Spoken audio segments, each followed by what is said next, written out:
All right, welcome to the deep dive, where we like to take, all that information that you really need, whether it's from articles, studies, or even just, really great online discussions, and kind of boil it down to the core, the key insights just for you. Exactly. A shortcut to knowledge. Yeah, it's a shortcut to knowledge without getting, completely overloaded. That's the whole point. Today we're going to be taking a look at the world of AI, Uh-huh. artificial intelligence, and software as a service, or SaaS. Very hot topic. Super hot right now. And our guide for this dive is actually a really fascinating YouTube transcript from Ami El Gaut's From Scratch Moroccan series, featuring a very experienced developer named Said Wahid. Yes, very interesting speaker, very knowledgeable. And insightful, yeah. Yeah. So our mission for you, the learner, is basically to understand the current landscape of AI and SaaS, especially as it relates to software development. Right. And, also all these amazing kind of exciting new business opportunities that are out there. Absolutely. A lot of new opportunities opening up right now because of AI and SaaS. Totally. And we're going to keep things really engaging, hopefully, Mm-hmm. and uncover some really surprising kind of nuggets of information along the way. That's what we're here for, Yeah. to dive deep. So who exactly is Said Wahid? Well, according to this YouTube transcript, he's been a developer in the IT world for, wow, 2 decades. Long time. Yeah, starting way back in 2005. Wow. He's really seen it all, from building Windows applications to, navigating the always changing web landscape. So much has changed. So much. From '05 until now. Totally different. It's wild. And there's a concept that he brought up called zakat of knowledge, Yeah. which is basically sharing your expertise with others. Yeah, it's a responsibility, But right? exactly, it speaks to a responsibility within the tech community. Right. So it's really interesting to see that concept brought up in this discussion. So what about hard skills and soft skills? What do you have to say about that? Because it seems like, both of them are very, very important as a developer. Oh, absolutely.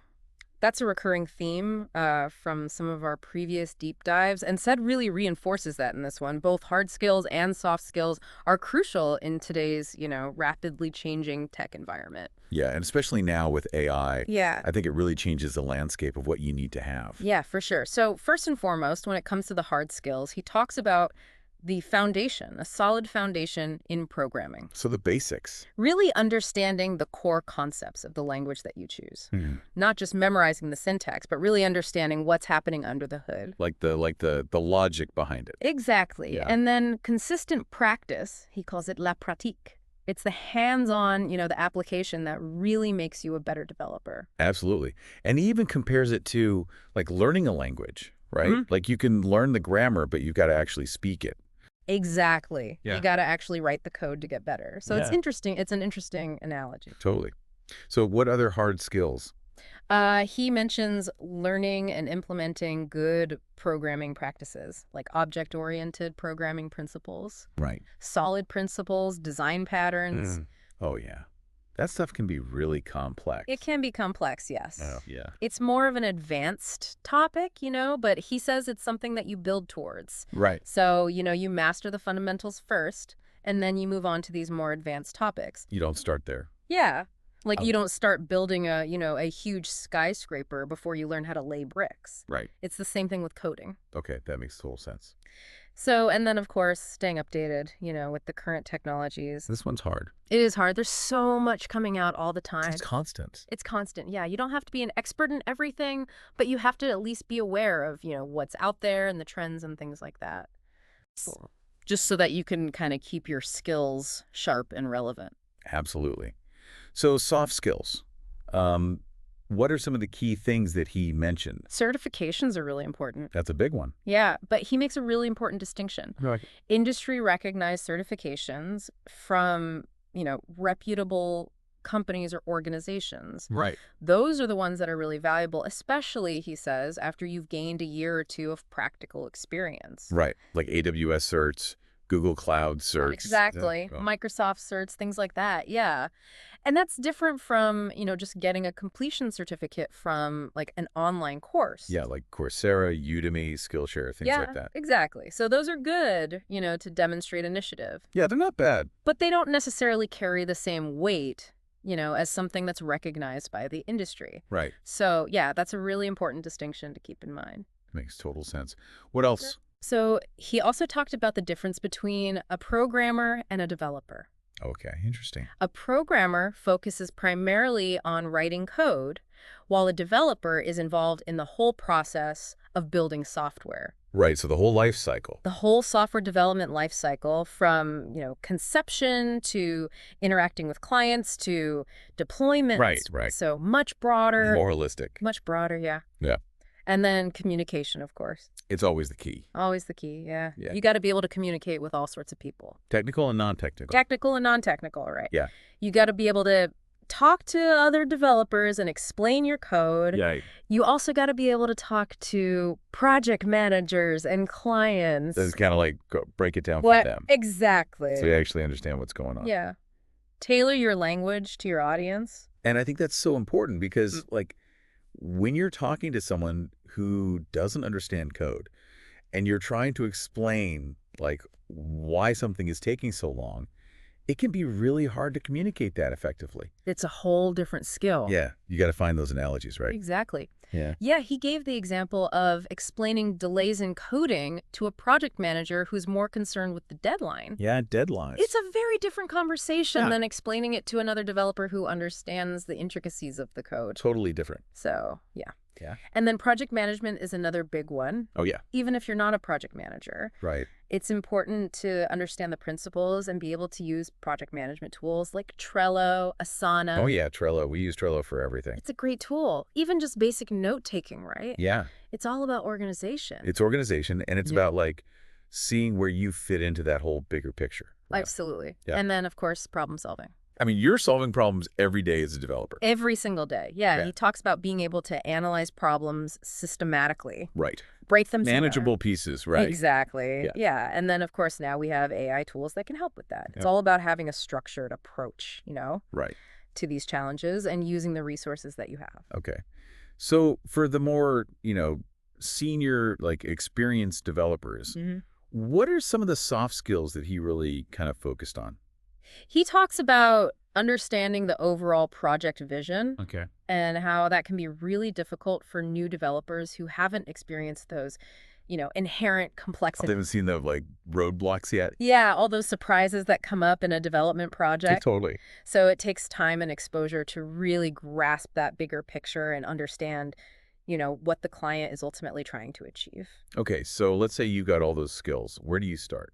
Well, Seed talks about the different environments you can start your career in. You got startups, you got large companies, and then you got working directly for the final client. So like a bank or something like that, right? Exactly. A bank, an insurance company, something like that. Okay. So what about large companies? What are the pros and cons there? Well, he talks about the benefits of having well-established processes, structured workflows, so you got frameworks to work within. Right. But you might be limited to very specific tasks, especially when you're starting out. So you might end up getting pigeonholed, kind of. Exactly. Right. So he says, if you find yourself in that situation, you got to be proactive. You got to seek out those challenging assignments to really broaden your skills. Right. So you don't get, like, stuck in that one little area. Right. Exactly. Yeah. What about startups? Startups, you get a much broader exposure to the whole project life cycle. You're kind of doing everything. Kind of doing everything, yeah. Front end, back end, database, you name it. It's like that trial by fire, but you learn so much. Exactly. Right. And it's fast-paced, high pressure, what he calls the madness of development. That's a good way to describe it. Yeah. The pay might not be as high, but he sees it as a really valuable learning experience, like a second school. Yeah. So if you're looking to learn quickly and get a lot of experience under your belt, that might be the way to go. Okay. And then the final client route. Yeah, so working directly for, a bank or an insurance company, you get to see the real-world application of your work. Right. You're building something that's actually being used. That's cool. But as a junior developer, you might have limited access to the whole technical environment. Right. And he says the internship period d'essai, he called it, becomes really important. That's where you prove yourself, right? That's where you prove yourself. You show your value, and hopefully, you get more responsibility as you go along. Okay, so then let's say you're in the field, you're established, you've got some experience. Where do you go from there? What are some of the, like, typical career paths? Well, he says your first job or internship can often dictate your specialization. Right. You might end up gravitating towards databases, Microsoft technologies, Java, web development, all sorts of different things. Yeah, it kind of sets you on a path. Exactly. And he compares development to a craft, like an apprenticeship. I like that analogy. Yeah, you learn by doing, you learn by working with more experienced developers. And he even talks about the art of development, the creativity involved. Oh, yeah, there's definitely a creative aspect to it. For sure. Yeah, So some of the common specializations, of course, we got web development. that's a big one. Yeah, huge. Yeah. And then you got, mobile development, software development, game development, cloud, data. All very popular. Lots of different paths you can take. Okay, so let's talk a little bit more about web development, specifically like front end versus back end, because I think a lot of people get confused about that. Yeah, so the front end is basically what you see and interact with in your web browser. Right. So the technologies there are HTML, CSS, and JavaScript. The core technology. The core That is- technologies. Yeah, The back end, on the other hand, is all the stuff that happens behind the scenes on the server. right. So all the logic and the data and all that. Exactly. Yeah. So back-end languages are like PHP, Symfony, Python, things like that. Right. And they all need to kind of like communicate with each other, right? Right, do. And that's where REST APIs come in. Okay, REST APIs, what are those? They're basically a way for the front end and the back end to talk to each other. So it's like a messenger. Like a messenger, yeah. Yeah. So the front end can request information from the back end, and the back end can send back the data in a structured way. Okay, that makes So sense. it's all about communication Right. between these different parts of the application. Makes sense. And then there are the full stack developers who can do both. Yeah, they're the unicorns. Unicorns of the dev world. They can do front end and back end. That's so valuable. It is incredibly valuable because they have a holistic view of the whole application. Right. They can see the whole thing. Exactly. So they can make it like work more efficiently. Exactly. They can optimize, they can troubleshoot, they can really see the whole picture. That's amazing. So those are highly sought after, of course. I bet. Okay, so let's talk about SaaS, software as a service. And it's kind of like little brother MicroSaaS. Right. What are they all about? Well, SaaS at its core is a way of delivering software over the internet. So it's cloud-based. It's cloud-based. Yeah. So instead of buying software, installing it on your computer, managing updates, all that stuff, you access it through a web browser. Like Google Docs. Right. Google Docs, yeah. Yeah. So the software itself is hosted on the provider's servers, and you just access it remotely. So what are some examples of SaaS that we probably use every day? Oh, we use tons of them. I know, right? Think about Zoom, Google Drive, Gmail, YouTube, It's everything. pretty much everything, yeah. Yeah. So the benefits for the end users, for us, are pretty clear. You can access it from anywhere. You just need an internet connection. You need an internet connection, and you pay a subscription fee. So it's like Netflix, right? Exactly like Netflix. Yeah. You pay monthly, and you get access to the service. Easy. And you don't have to worry about, those big upfront software purchases. It's the updates and stuff. Yeah, all the updates are handled by the provider. And what about for the companies? Like, why is SaaS so attractive for them? Well, it's scalable. Right. So they can add new users really easily without having to, upgrade their infrastructure a ton. Right. And they can reach a global market. Huge market. Huge market. Yeah. And the recurring revenue is a big plus, those subscription fees. That's reliable. It's reliable. So it's a win-win in a lot of ways. So are there any downsides? Well, he talks about data control and responsibility. Oh, right. So you're basically entrusting your data to a third party. Exactly. The provider manages the infrastructure and the software, Right. but you're still responsible for the security of your data, the backups, and making sure you're complying with all those data location regulations. That's a big responsibility. Yeah, you got to be careful. Yeah. Okay, so MicroSaaS, what's that all about? So MicroSaaS is like a smaller, more niche version of SaaS. Okay. They focus on specific problems for a particular audience. So it's more targeted. Much more targeted. He gave the example of Odoo, which offers a whole suite of tools. I've heard of that. Yeah. Yeah. But they also have these modular online services for things like CRM, invoicing. Right, just specific functions. Yeah, specific functions. It's like taking a big application and breaking it down into smaller, more manageable pieces. Okay, that makes sense. And the benefit there is... Lower cost. Right. Much lower cost. Yeah, because you're not paying for all that extra stuff you don't need. Exactly. Yeah. And of course, the accessibility. Access from anywhere, anytime. Perfect. Huh. Okay, so we've got SaaS, we've got MicroSaaS. Now let's bring in the AI, All right. because that's like changing everything, right? It is changing everything. Yeah. And he says there's a growing trend of launching SaaS businesses that are specifically leveraging AI. So it's not just like AI is being used in SaaS, but AI is like the whole business model. Exactly. Right. Yeah. And he sees AI being used in two main ways. Okay. One is developing AI-powered features within applications. So basically, AI as a service. Right. So like part of a SaaS offering. Sort of a SaaS offering. Right. And the other way is using AI tools to help with the development process itself. So AI is helping to build the SaaS. Exactly. Yeah, interesting. So it's both the product and the process. That's really cool. Yeah. But he does give a word of caution Okay. about just blindly using AI-generated code. Right. You know, like copy-pasting from ChatGPT without understanding what it's actually doing. Just because it works doesn't mean it's good. Exactly. Huh. You got to know what the code is doing, even if you didn't write it yourself. Right. You got to be able to debug it. You got to be able to maintain it. And does he think that AI is going to like replace developers completely? Not yet. Not yet. He doesn't think so. Not for those complex projects, you know, Right. where you need, really intricate architectures. It's more of a tool right now. Yeah, he sees it as a tool, a way to enhance productivity, reduce the pressure of debugging. Makes sense.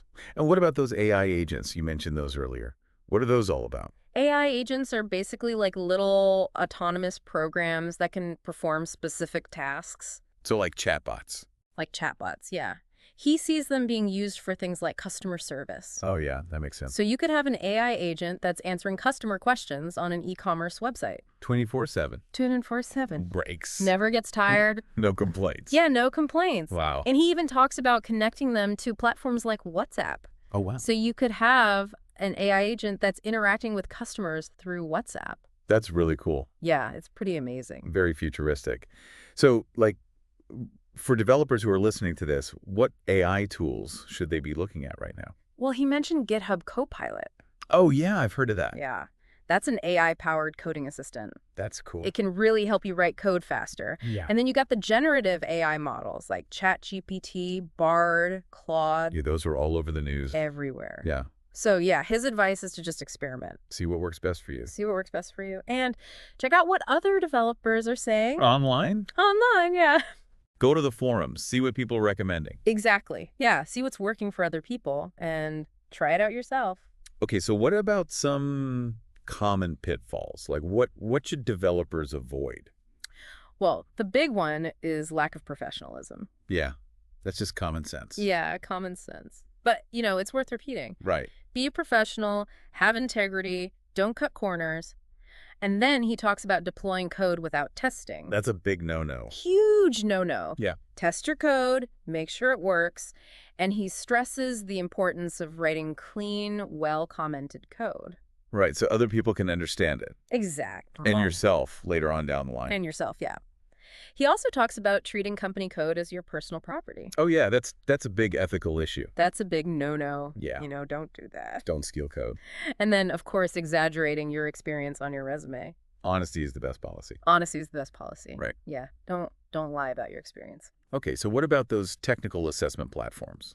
Like Codility, CodeByte, those kinds of things. Yeah, he cautions against relying solely on those as a measure of your ability. Right. They can be useful for, testing specific coding skills. In a very specific environment. Yeah, but they don't necessarily reflect your ability to solve real-world problems. It's very different from, working on a real project with real deadlines. Totally different. And real stakeholders. Exactly. So, yeah, it's just something to keep in mind. Okay. So career progression. What are some of the things that developers can do beyond just being a developer? Well, he talks about project manager, scrum master, technical lead, architect, manager. So lots of options. Lots of options, yeah. You can move into management, you can become more specialized. Right. But he also noticed an interesting trend in Morocco where a lot of developers just find a stable job and stay there for a long time. That's interesting. Which he contrasted with, some other regions where, senior developers might continue coding well into their later careers. Yeah, I think that's more common here. Yeah. People kind of like stay in those senior developer roles and keep coding. Exactly. So it's just an interesting cultural difference. Yeah, for sure. And what are some of the challenges that developers might face as they get older, as they get more senior in their careers? Well, he talks about the challenge of staying focused. Yeah, focus is hard, It's hard. especially with all the distractions these days. And with so much new stuff coming out all the time, Right. it's hard to keep up, you know? Yeah, But he also talks about the value of experience. right. And you've built up this huge library of code that you can reuse. Exactly. He even joked that by the time you're 40, you've probably got a whole library of code snippets and reusable classes. I know, right? You're like, oh, I've already solved this problem. Exactly. Yeah. So, experience definitely has its advantages. Okay, so Said himself transitioned into becoming a trainer. What led to that? He had a couple of main motivations. One was that desire to share his knowledge. Going back to that zakat. Yeah, that's the Yeah. cloud of knowledge. Uh-huh. And also, the potential for financial rewards. Makes sense. He talked about the difference between development and training. Right, because in development, you're kind of always working on projects. So I was working on projects, yeah. Yeah. And training, you have a more immediate impact. Right. You're working directly with learners. No direct. Yeah, more direct. And he had some really interesting thoughts on what makes a good trainer. Okay. First of all, you need a strong foundation. You got to know what you're talking about. Right. You can't teach what you don't know. Exactly. Yeah. And you need to be able to structure your training materials in a way that makes sense. So organization is key. Organization is key, and then pedagogy, the art of teaching. You got to be able to adapt to different learning styles, right? Some people learn best by doing, some people are more academic. Everybody learns differently. Everybody learns differently, yeah. And then you got to be able to connect with learners, inspire them. Yeah, you got to be engaging. You got to be engaging. And of course, manage different skill levels within a group. That's hard. Yeah, because you're going to have people who are coming in with different levels of experience. Right. So you got to be able to bring everyone along. Make sure everyone's learning. Make sure everyone's learning. Yeah. Okay, so that was a lot. We covered a lot of A ground. lot of ground. So let's kind of summarize the key takeaways for you, the learner, listening to this. All right, so we talked about the evolving skills required for developers. Right. How it's not just about the technical skills anymore, but also those soft skills like communication, problem solving. Those are essential. Absolutely Right. essential, yeah. And we talked about the potential of SaaS and MicroSaaS. Changing how software is delivered. Yeah, the scalability, the accessibility. And AI. AI is changing the game, but it's not replacing developers just yet. Not yet. It's a tool. It's a powerful tool, and it's going to continue to evolve. But for now, it's about augmentation, not replacement. So a final thought for you to consider. How is AI going to fundamentally reshape the work of a software developer? That's the question. Not just the tools, but like, what does it mean to be a software developer in the age of AI? That's a great question to think about. Yeah. And how will that change over time as AI gets more advanced? It's really exciting and also a little bit scary. Expert speaker.